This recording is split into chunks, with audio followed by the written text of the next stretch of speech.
Praise the Lord. जय मसीह की आप सबों को एक बार फिर से प्रभु यीशु मसीह के नाम से जय मसीह की करता हूँ। हमारे YouTube चैनल में आपका स्वागत करता हूँ। एक और बार परमेश्वर पिता ने अवसर दिया कि मैं आप लोगों के बीच में उसके संदेश को उसकी आत्मा की अगुवाई में बांट सकूँ। इस परमेश्वर के अनुग्रह के लिए मैं पिता परमेश्वर का धन्यवाद करता हूँ। तो आइए आज के संदेश को हम शुरू करते हैं। आज के संदेश का विषय मैं आप लोगों को पहले ही बता देता हूँ, वह है परमेश्वर का दान। तो आइए वचन हम पढ़ते हैं। दूसरा कुरिन्थियों 9 अध्याय उसका 15वां वचन। दूसरा कुरिन्थियों 9 अध्याय 15वां वचन लिखा हुआ है, परमेश्वर का उसके उस दान के लिए जो वर्णन से बाहर है धन्यवाद हो। इसको एक अलग रीति से पढ़ के भी हम समझ सकते हैं। परमेश्वर का धन्यवाद हो उसके उस दान के लिए जो वर्णन से बाहर है। प्रभु का धन्यवाद इस वचन के लिए। कई बार हम जो परमेश्वर के सेवा के लिए, गरीबों की मदद के लिए और सुसमाचार के प्रचार के लिए और सेवकों की मदद के लिए, चर्च बिल्डिंग के मदद के लिए जो कुछ भी हम देते हैं, चाहे वो पैसा दे, चाहे किसी को वस्त्र दे, चाहे भोजन सामग्री दे, तो हमको लगता है हम बहुत कुछ किया। प्रभु के लिए सेवा करने वाले लोगों को कभी कभी लगता है मैं प्रभु के लिए बहुत कुछ कर रहा हूँ, प्रभु की सेवा के लिए, प्रभु के राज्य बढ़ने के लिए बहुत कुछ कर रहा हूँ। और हम जो करते हैं हमको बहुत बड़ा लगता है। ऐसा लगता है ऐसा तो किसी ने नहीं किया जैसा मैंने किया, ऐसा दान किसी ने नहीं दिया जैसा मैंने दिया। हम जो कीमत अदा करते हैं ऐसा लगता है इससे ज्यादा कीमत किसी ने नहीं चुकाया। इस वचन को आप यदि पढ़े तो आपको एक बात समझ में आएगा, मेरा दान परमेश्वर के दान के सामने कुछ भी नहीं है। मेरा दान परमेश्वर के दान के सामने कुछ भी नहीं है। जो उसने किया मेरे लिए, उसके सामने मेरा दान, मेरा भेंट, मेरा पैसा, मेरा कीमत चुकाना, मेरा घुटना टेकना, प्रार्थना करना कोई कीमत नहीं है। उसने जो मेरे लिए किया, इस बात को आपको समझ में आएगा। यहाँ पे पौलुस कुरिन्थियों की कलीसिया को बताता है दान के विषय में। एक विषय लेके उनको समझा रहा है, वो विषय है दान कैसे दें। अगर आप 9 अध्याय के 6 पद से लेके आप 15 पद तक पढ़ेंगे तो यहाँ ये सारी बातें आपको समझ में आती है। दान कैसे दें, दान क्यों दे, दान किसको दे, दान क्या दे, ये बातें समझ में आती है। और आखिरी में भी बात है कि दान देने के द्वारा परमेश्वर को क्या मिलता है, दान देने वाले को क्या मिलता है, ये बात भी इस वचन में हम देख सकते हैं। लेकिन ये विषय हमारा नहीं है, इसीलिए हम इस बात से ज्यादा नहीं जाएंगे, हम हमारे विषय में आए। तो पौलुस ये सारे विषयों को बताने के बाद दान जो करता है उसका धन्यवाद हो नहीं कहा, दान जिसको मिलता है उसका धन्यवाद हो नहीं कहा।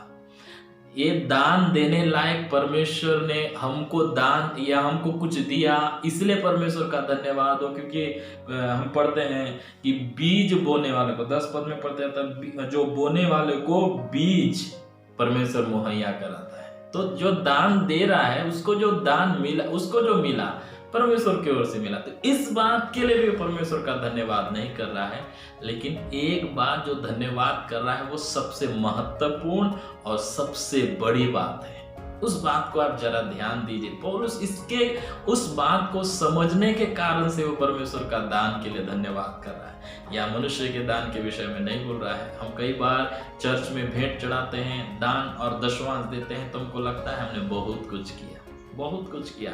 ऐसा लगता है कि चर्च के मुख्य लोग हम हैं, हम दान बहुत देते हैं, पास्टर को बहुत देते हैं, कलीसिया को बहुत देते हैं, गरीबों को बहुत देते हैं, सुसमाचार प्रचार के लिए बहुत देते हैं। हमको लगता है बहुत देते हैं, लेकिन यहाँ पौलुस समझ गया था जो कुछ मैं कर रहा हूँ वो कुछ भी नहीं है, इसलिए परमेश्वर का धन्यवाद कर रहा है परमेश्वर के दान के। एक और बार पढ़ लेते हैं, कहता है परमेश्वर का उस दान के लिए धन्यवाद जो वर्णन से बाहर है। उस दान के लिए, जो दान हम देते हैं, एक दूसरे को देते हैं, जो भेंट हम एक दूसरे को देते हैं या कलीसिया को देते हैं, पासवान को देते हैं, आप जिसको भी देते हैं, वो छोटा सा दान है जिसका आप वर्णन कर सकते हैं। लेकिन पौलुस बोलता है जो दान परमेश्वर की ओर से मिला है वो दान तो वर्णन से भी बाहर है।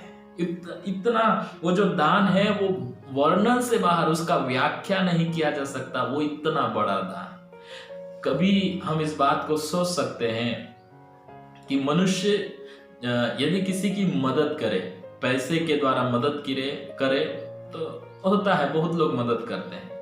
लेकिन यदि कोई व्यक्ति किसी की जान बचाने के लिए निस्वार्थ भाव से अपना जान दे दे, तो आप इस बात की कैसे तुलना करेंगे कि उसने तो 100 रुपया या 200 रुपया 1000 रुपया देके मेरी सहायता की, तो ओके मैं 1000 रुपया उसको वापस दे सकता हूँ।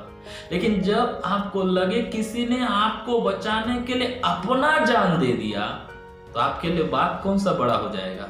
वो जो 1000 रुपया 10,000 रुपया पैसा दिया वो बड़ा होगा, कि जो जान आपके लिए दिया वो बड़ा होगा? सिंपल है, साधारण सी बात है, जिसने आपको बचाने के लिए जान दिया वही बड़ी बात होगी। तो उसी प्रकार परमेश्वर जो है मनुष्य को बहुत कुछ दान में देते हैं। यदि आप सबोपदेशक की पुस्तक में आप पढ़ेंगे तो संसार की जितनी भी सुख समृद्धि है, सुख और आशीषें हैं, वो परमेश्वर की ओर से दान है। बहुत कुछ परमेश्वर, सब कुछ परमेश्वर की ओर से दान है। सूर्य को देखे, चांद को देखे, हवा को देखे, पानी को देखे, ये परमेश्वर की ओर से दान है। लेकिन उस दान के विषय में भी परमेश्वर का दास नहीं कहता है। यदि हम सोचे हमें परमेश्वर ने दान और वरदान से भरपूर किया है, तो पौलुस उस वरदान के विषय में भी, उस दान के विषय में भी नहीं बोल रहा है। तो यहाँ पे जो पौलुस एक पर्टिकुलर, एक विशेष दान के विषय में बोल रहा है, जिसको आपको समझना और जरूरी है, अत्यंत जरूरी है। वो दान क्या है जो वर्णन से बाहर है? यदि रोमियो 3 अध्याय 23 पद में देखें तो कहता है सबने पाप किया, परमेश्वर की महिमा से रहित हो गए। हम सब पापी हैं, इस बात में कोई दो मत नहीं है। हम सब पापी, हम सब ने पाप किया और हम सब 6 अध्याय 23 पद के अनुसार मृत्यु के लायक है। तो परमेश्वर सब कुछ दान दे रहा है, लेकिन हम जो मृत्यु के लायक थे, दंड के लायक थे, अग्नि के झील में जाने लायक थे, परमेश्वर ने हम सब लोगों के लिए एक दान दिया। वो दान क्या है? वो दान परमेश्वर का वचन कहता है, रोमियो 6 अध्याय 23 पद में वो दान के विषय में हम देख सकते हैं। रोमियो 6 का 23, क्योंकि पाप की मजदूरी तो मृत्यु है, परंतु परमेश्वर का वरदान हमारे प्रभु मसीह यीशु में अनंत जीवन है। हम मृत्यु के लायक थे, परंतु परमेश्वर हम मृत्यु के लायक रहने वाले इंसानों को एक दान दे रहा है, जिसके विषय में बोल रहा है, परंतु परमेश्वर का वरदान हमारे प्रभु मसीह में अनंत जीवन है। Praise the Lord. हम सब मृत्यु के लायक, दंड के लायक थे, लेकिन वो दंड के लायक रहने वालों के लिए परमेश्वर एक दान दे रहा है, और वो दान है यीशु मसीह में अनंत जीवन। अब बात ये आता है कि उस दान को हम कैसे लें? अगर वो दान दे रहा है तो लेने वाला भी होना चाहिए। लेने वाले भी हैं, देने वाले भी हैं, लेकिन ले कैसे? प्रभु का वचन कहता है, अगर हम पढ़े परमेश्वर के वचन में लिखा, हमने पढ़ लिया है कि हम सब पापों की मजदूरी मृत्यु पाने लायक थे, दान पाने लायक नहीं थे, हमारी कोई योग्यता नहीं है कि हम उस दान को पाएं। ये दान हमें परमेश्वर के प्रेम के कारण से मिल रहा है। यीशु मसीह में अनंत जीवन, यीशु मसीह में अनंत जीवन है, वो यीशु मसीह को हमें दे रहा है। क्योंकि यीशु मसीह में अनंत जीवन है, वो दान हम कैसे पाए, क्या से पा सकते हैं? परमेश्वर का वचन कहता है, इफिसियों की पत्री 2 अध्याय 8 से 10 में आप पढ़ेंगे तो विश्वास ही के द्वारा अनुग्रह से हमारा उद्धार हुआ है। यानी कि विश्वास के द्वारा हमारा उद्धार हुआ, हम पाप के बंधन से छुड़ाए गए, दंड से बचाए गए। विश्वास के द्वारा वो दान को हम पा सकते हैं, लेकिन उसके लिए भी कुछ नियम है, उस नियम के अनुसार ही आप कर सकते हैं। तो परमेश्वर का वचन प्रेरितों के काम 20 अध्याय में इस बात को हम देखते हैं। क्या है? पर वरन यहूदियों और यूनानियों के सामने गवाही देता रहा कि परमेश्वर की ओर मन फिराओ और प्रभु यीशु मसीह पर विश्वास करना चाहिए। यहाँ पौलुस कहता है, वे लोग जो नाश हो रहे हैं उनको क्या संदेश दे रहा है? वे लोग जो मृत्यु के लायक उनको क्या संदेश दे रहा है? तुम बच सकते हो, बस एक काम करो, तुम अपने अपने पापों से मन फिराओ, परमेश्वर की ओर मन फिराओ। पाप की ओर से पाप की ओर मन मत लगाओ, परमेश्वर की ओर मन लगाओ। आपको मालूम इब्रानियों के पत्र में इस प्रकार हम पढ़ते हैं मूसा के विषय में कि वो कहता है, उसके बारे में गवाही लिखा गया, मूसा विश्वास ही से मूसा ने सयाना होकर फिरौन की बेटी को पुत्र कहलाने से इनकार किया, इसलिए कि उसे पाप में थोड़े दिन के सुख भोगने से परमेश्वर के लोगों के साथ दुख भोगना अधिक उत्तम लगा।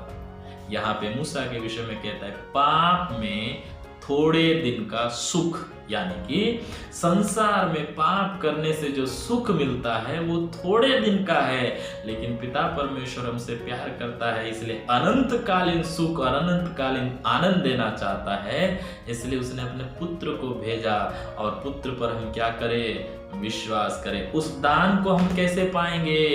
विश्वास के द्वारा। हमने पढ़ा परमेश्वर का वरदान मसीह यीशु में अनंत जीवन है। अनंत जीवन कहाँ पे है? यीशु मसीह में है। वो अनंत जीवन को यदि पाना है तो यीशु मसीह को अंदर आना पड़ेगा। यीशु मसीह कैसे अंदर आएगा? विश्वास के द्वारा। क्या विश्वास? यीशु मसीह मेरे पापों के लिए मारा गया, गाड़ा गया, तीसरे दिन जी उठा, मैं उस पर विश्वास करता हूँ।